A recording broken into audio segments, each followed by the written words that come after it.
যারা দুঃসময়ে একা করে গেছেন তাদেরকে ধন্যবাদ। আপনারা ওইভাবে ছেড়ে না গেলে আমি বুঝতেই পারতাম না লড়াই কি, জীবন কি।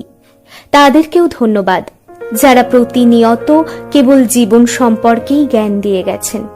রাতভর অন্যের যন্ত্রণার গল্প শোনার চাইতে ঘুমিয়ে যাওয়া যে ঢের ভালো, এই রিয়েলাইজেশনটা আপনাদের দেওয়া শিক্ষা থেকেই অর্জন করেছি।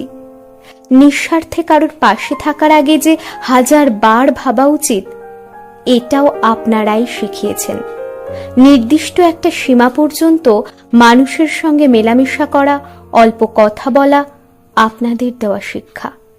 কাউকে ঝড়ের কবল থেকে বাঁচাতে গিয়ে যে নিজের প্রাণটাও যেতে পারে, এই বিষয়ে সচেতন হতে শিখিয়েছেন আপনারাই।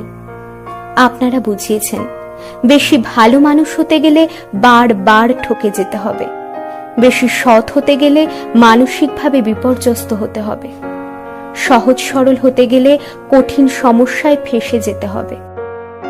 আপনাদের ধন্যবাদ যাদের কাছে আমি একসময় আকুতি মিনতি করেছিলাম সামান্য মেন্টাল সাপোর্ট দেওয়ার জন্য, অথচ যাদের অজুহাতের অভাব হয়নি।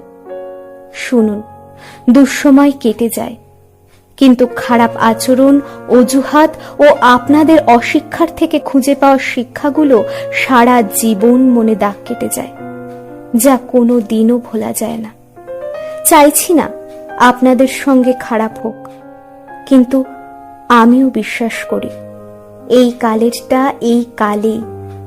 আপনি কিছু করবেন আর তার ফল পাবেন না, ঈশ্বর আপনাকে এতটাও নিরাশ করবেন না।